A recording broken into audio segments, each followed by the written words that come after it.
Right now, beneath your feet, if you were standing in Yellowstone, there'd be one of the largest volcanic systems on Earth. Over the past 2.2 million years, three separate eruptions have been big enough to blow out a caldera, a crater large enough to swallow the ground above an entire emptied magma chamber. And in some places, the ground is still rising. GPS monitoring has clocked it at up to almost 3 inches a year, as of 2006. Yellowstone isn't just America's first national park, it's sitting on top of something that's very much still alive. Yellowstone covers nearly 3,500 square miles, more than 2.2 million acres, spread across 3 states, Wyoming, Montana, and Idaho, though the vast majority of it sits in Wyoming. Its highest point is Eagle Peak, at 11,372 feet, and it holds a title no other park can claim. Established March 1, 1872, it's the first national park not just in the United States, but in the entire world. Getting there took more than one expedition. First came the Washburn expedition, which included a man named Nathaniel P. Langford. He'd go on to personally lobby Congress to protect the land. Then came the Hayden expedition, bringing photographer William Henry Jackson and painter Thomas Moran along to document what they saw. And those images are credited with capturing Congress's imagination. Just 6 months after that expedition wrapped up, Congress passed the bill, leaning on the precedent set 8 years earlier by the Yosemite Act of 1864.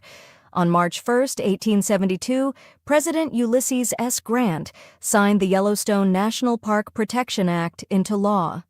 The act itself reserved the headwaters of the Yellowstone River, setting the land aside, in its own words, as a public park or pleasuring ground for the benefit and enjoyment of the people. Nathaniel Langford, the same man who'd lobbied for the park, became its first superintendent. Unpaid from 1872 to 1877, Philetus Norris took over after him and built the park's first roads. Roughly a century later, the world caught up to what Yellowstone already was, a UNESCO Biosphere Reserve in 1976 and a World Heritage Site in 1978. Here's the thing about Yellowstone. It's sitting on top of one of the largest volcanic systems on Earth. Over the past 2.2 million years, that's produced 3 separate caldera-forming eruptions, each one violent enough to empty out a magma chamber and cause the ground above it to collapse.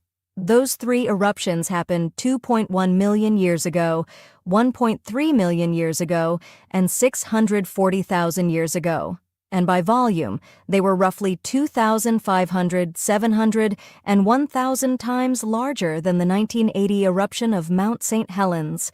The lava from these events didn't just stay put either. Rhyolite flows spread up to 20 miles from their source, piling up in places to more than 300 feet thick.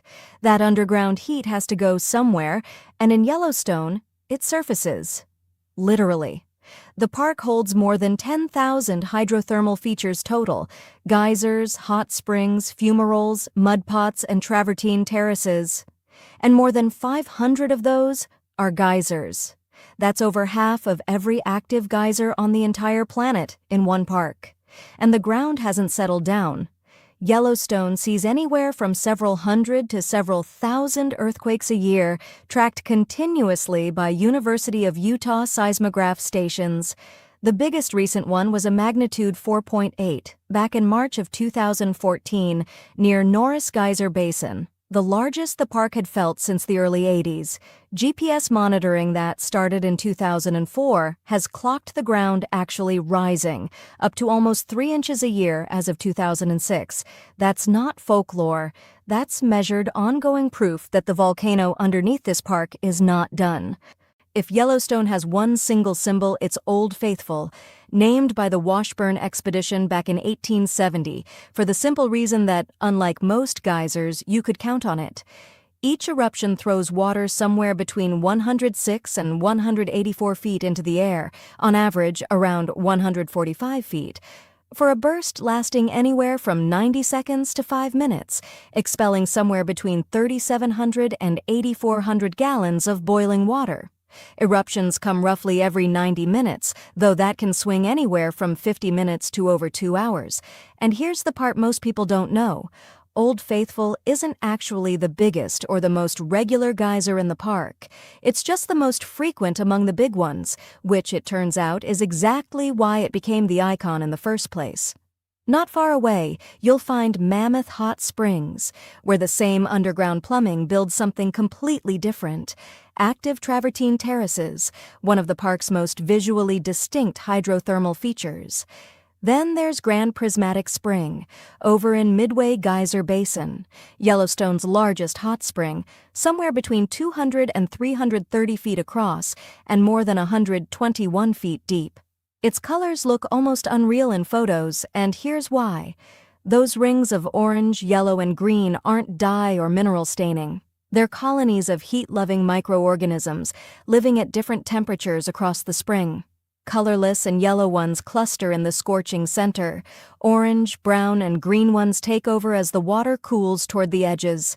You're not looking at a painted pool, you're looking at something alive. And if you want scale, go to the Grand Canyon of the Yellowstone, not the famous one in Arizona. This one, 20 miles long, over 1,000 feet deep, and between 1,500 and 4,000 feet across. 2 major waterfalls cut through it, the Upper Falls, dropping 109 feet, and the Lower Falls, dropping 308. The canyon actually curves enough between the two that you can't see both falls from any single viewpoint. It's not lava that carved this, it's water. After the caldera's last major eruption, 640,000 years ago, buried the area in volcanic rock, hydrothermal gases quietly cooked that rock from underneath until it was soft enough for the Yellowstone River to cut straight through it. And it was paintings of this exact canyon by the artist Thomas Moran that helped convince Congress this place was worth protecting in the first place. For wildlife specifically, there's Lamar Valley, in the park's northeast corner. Widely considered one of the best places on Earth to watch wild wolves. It's critical winter habitat, and it holds some of the largest wild bison and elk herds left in North America. And then there's Yellowstone Lake itself, the largest lake above 7,000 feet anywhere in North America, sitting at an elevation of 7,733 feet. 20 miles long, 14 miles wide, 132 square miles of surface, and 141 miles of shoreline. It looks calm. It is not simple. The average water temperature sits at just 41 degrees year-round, cold enough that survival time in the water is only 20 to 30 minutes, and down at the bottom, the same volcanic system that powers Old Faithful is still at work.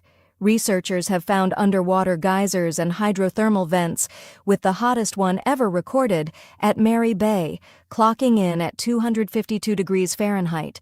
The lake also holds the largest wild population of cutthroat trout in North America, though that population is now under threat from an invasive species, lake trout, that was illegally introduced. Yellowstone has the largest concentration of mammals anywhere in the lower 48 states, 67 species in total, including 13 kinds of bats. 8 of those are large plant eaters: bighorn sheep, bison, elk, moose, mountain goats, mule deer, pronghorn, and white-tailed deer. And the predator list reads like a checklist of everything people hope to see out west: black bears, grizzly bears, Canada lynx, coyotes, mountain lions, wolverines, and wolves. Let's talk about the bison, because their story is genuinely wild. Once, an estimated 30 to 60 million bison roamed North America. Yellowstone's own herd, thought to number around 1,000 back in 1872, got hunted down to about 24 animals by 1902. 24. The U.S. Army stepped in and brought in 21 bison from private herds just to keep the population alive. As of 2025, the herd is estimated at nearly 5,300 animals. Recent years have ranged from about 3,500 to 6,000, split across 2 main breeding groups. And in total movement, they migrate roughly 1,000 miles a year, more than any other large plant eater in the entire ecosystem.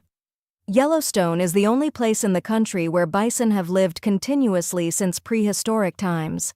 Then there's the wolves. Maybe the most famous wildlife comeback story in the country.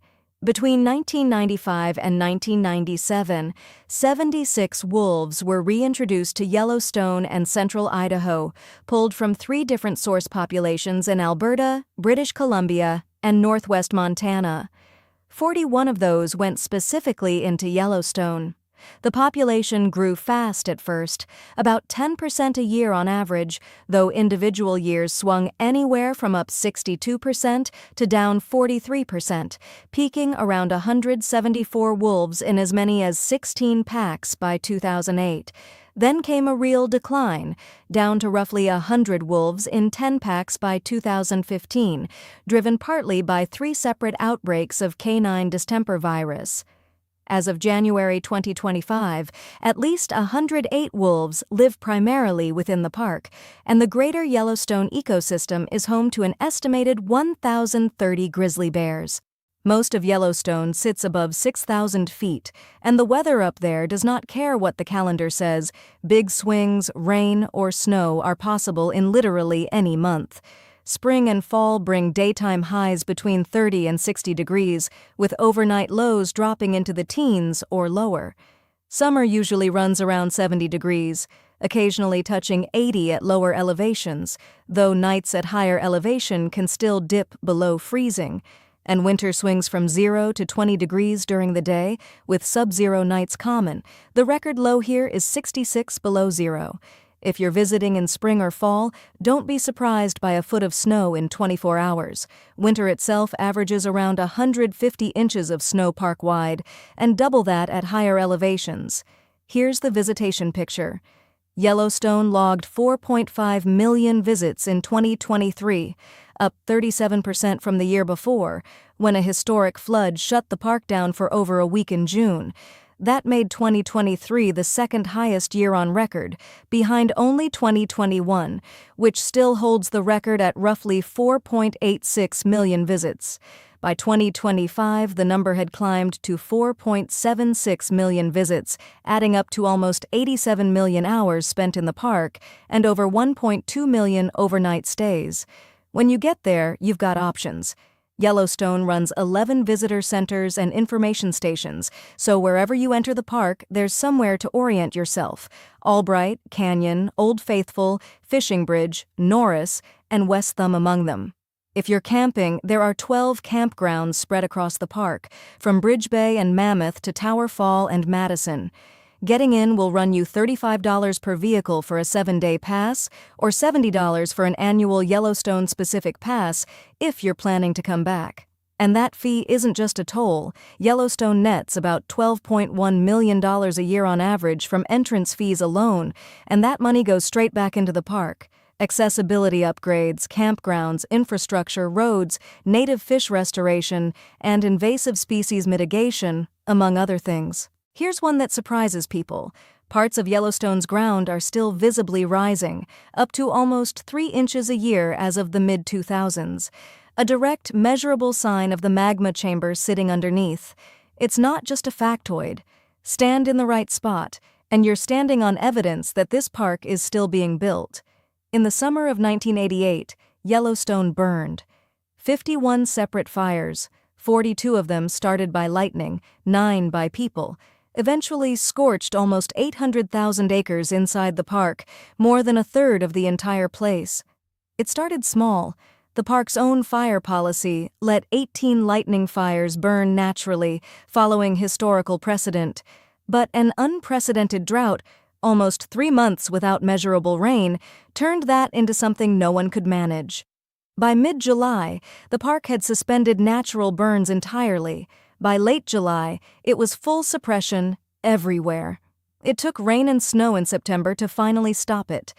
At its peak, roughly 10,000 people were fighting these fires, the largest firefighting effort in the country at that time, at a cost of $120 million. An estimated 300 large animals died directly from the fires: 246 elk, 9 bison, 4 mule deer, 2 moose. It remains the largest fire event in the park's recorded history. Yellowstone is warming too, and the data backs it up. Regionally, Wyoming has warmed about 2.5 degrees since 1900, with winters warming even faster than summers since the mid-90s. Yellowstone itself gets far more precipitation than the rest of the state thanks to its elevation, over 32 inches a year, compared to as little as 5.5 inches in north-central Wyoming. Across the greater Yellowstone ecosystem, NPS's own monitoring shows average temperatures climbing about 1/3 of a degree every decade over the past century, and stream temperatures are up almost 2 full degrees over that same stretch. That warming has a body count. As of 2016, 79% of mature whitebark pine trees across the ecosystem had died off, largely due to warming-linked stress. It's a reminder that even a place this vast, this protected, isn't insulated from what's happening to the climate around it. That's Yellowstone, the world's first national park, sitting on top of one of the largest volcanic systems on Earth, home to bison herds that clawed back from 24 animals, and a wolf population rebuilt from a single 1990s reintroduction program. Next time we're heading somewhere just as extraordinary. Subscribe so you don't miss it.